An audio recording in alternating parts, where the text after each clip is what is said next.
Well, hello, my name is Amanda, and today I will give you a part 2 of my live looping setup tutorial, and this time about the software settings in Pro Tools, the ARTURIA MINILAB MK2, and the Boss RC-202 loopstation. Let's go! Welcome back, Ambience family! In the last video, I made a walkthrough of my hardware, gear, connections, and all that stuff to get you started with live looping. You find the video right here. This time around, I thought that I will do a part 2 of this series. I'll get you through how to fire up your project, how to set the MIDI configuration in Pro Tools and in your hardware so they can talk to each other. When you get there, when you get everything set up, you can create a lot of magic. Easy peasy, everything is already connected and fired up and you're ready to go.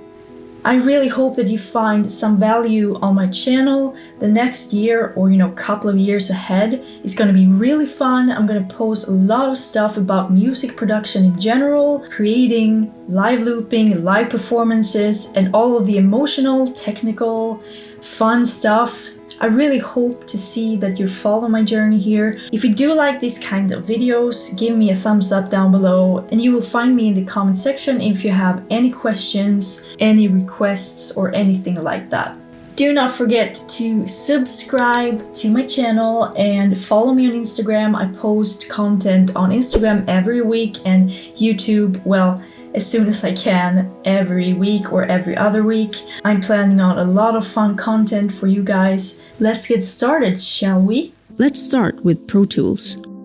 First of all, you want to create a new project.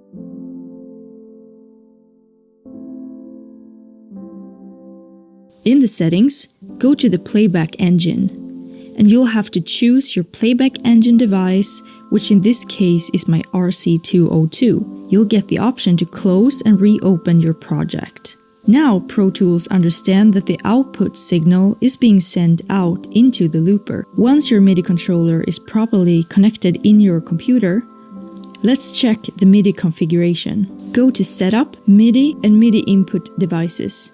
If you find your devices here, it means that Pro Tools are talking to them. If not already, simply check the boxes you need and hit OK. Create a stereo audio track and a bunch of instrument tracks. Every instrument track will be a specific sound in your MIDI controller.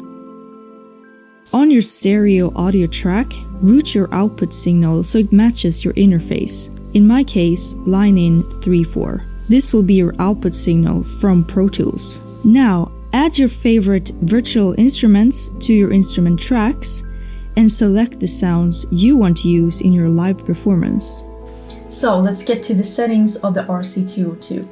I really recommend you to read through the manual. It's really user-friendly. This is how I learned how to set everything up and understand how it works. There is a physical, I think I have it here somewhere. Wait a minute. There is a physical owner's manual. Looks like this.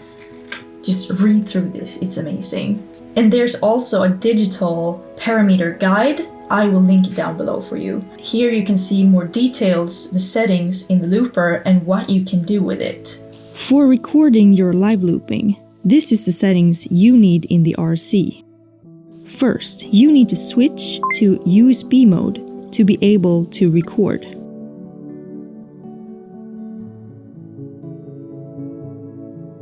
Also, the line-in needs to be turned on.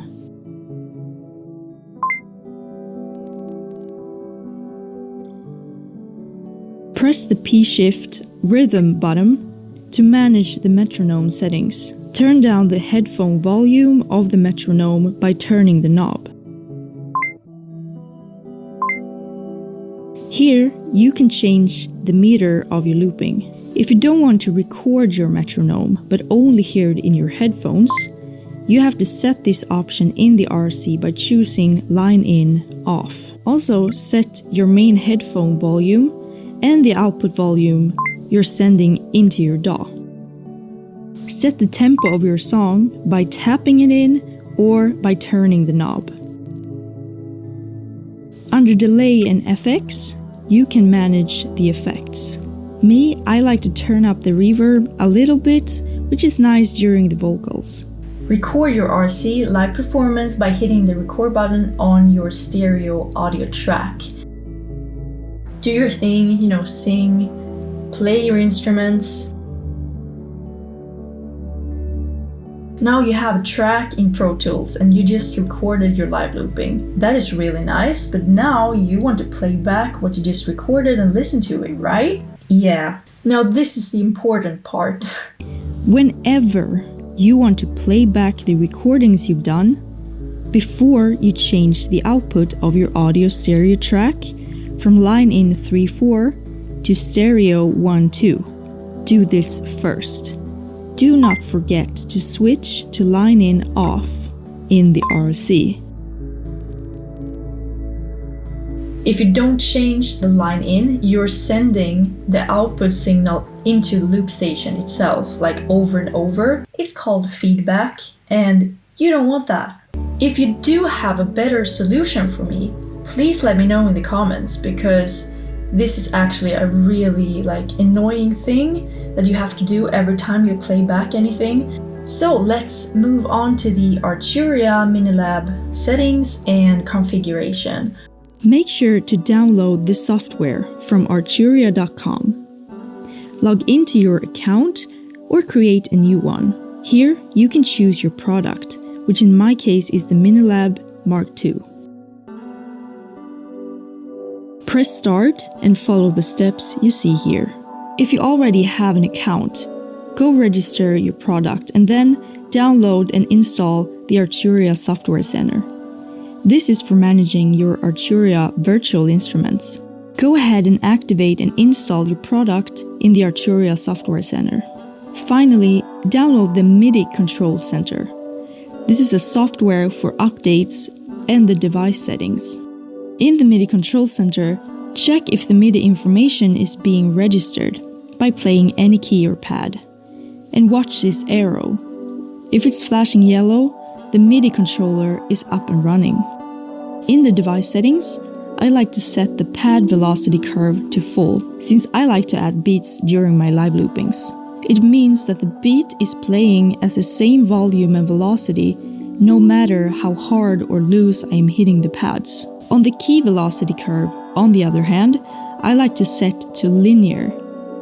Now, I can control the sound much more, so the velocity is changing after how I play the keys, which makes the sound more dynamic. Alright my friends, that is my live looping software settings. If you have any further questions about it, don't hesitate to catch me in the comment section below and we can have a discussion about it. Or send me a DM on Instagram. Do not forget to subscribe to my YouTube channel, because I do believe that you as a musician or creative person are going to find a lot of value on my channel next year, couple of years ahead. I wish you a fantastic week and take care of yourself, and we will see each other in the next video. Bye!